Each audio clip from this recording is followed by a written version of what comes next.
A mentor can change your life. And no, I'm not talking about mentorship through podcasts or books or even a video like what you're watching right now. Those are really important. But one-on-one mentorship can be life-changing. I was reminded of this with a mentor that changed my life. And this guy on Sunday morning preached this sermon. And when he was preaching, I realized I needed to meet with him. See, in my life at that time, I was stuck spiritually, stuck relationally, and I knew this guy was the key to helping me get unstuck. And so after he got done preaching, I went up to him and said, "Hey, I need to meet with you." And he told me, "I don't have time." What? No time for me? Oh, so rejected, I went away. But he went to the same church as me, so a few weeks later I said, "Hey, do you have any space yet? Can we meet?" He said, "No." And this went on for a while. Stalker alert. In fact, that's the first tip. You know, when you see people that you want to mentor you, they're probably going to be pretty busy because others have noticed. But I just kept at it and kept asking him, not like every day, but every once in a while, "Hey, did you have any space that opened up?" I was persistent. And you need to be persistent when you're chasing a mentor. The next step is, that happened the next week was when I asked him, "Hey, can you meet with me?" And he goes, "Yes. If you can meet Tuesday morning at 4 in the morning, I run. And if you want to run with me, that's the only space I have." And so that Tuesday morning, I strapped on my running shoes, drug myself off to this location where we met, and we ran in the dark a few miles.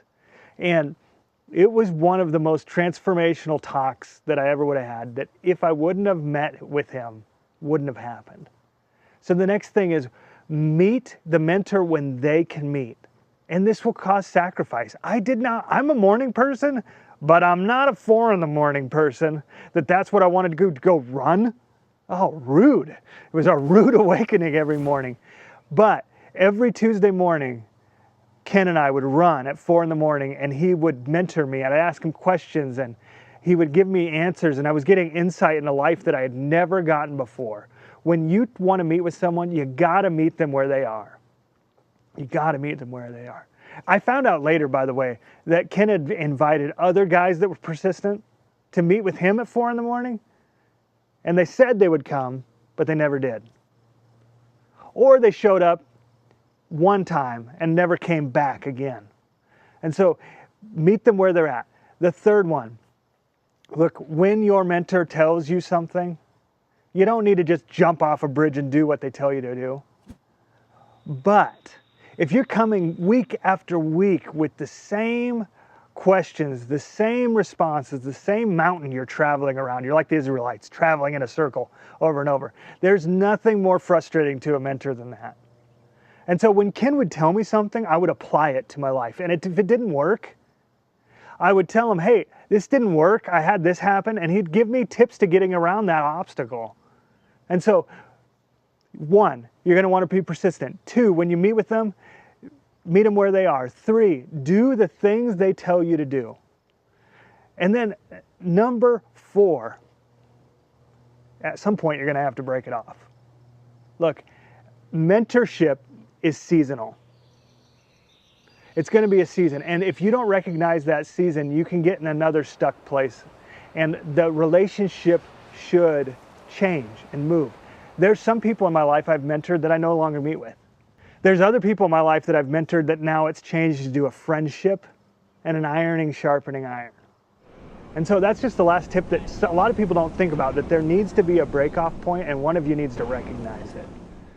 And so I hope this helps you find a mentor. But more than anything, I hope this helps you get out of stuck places that sometimes we need other insight. Because if you're stuck, which you're human, you're going to be stuck. A lot of times we're the last ones to notice it. And we need others to speak into those areas.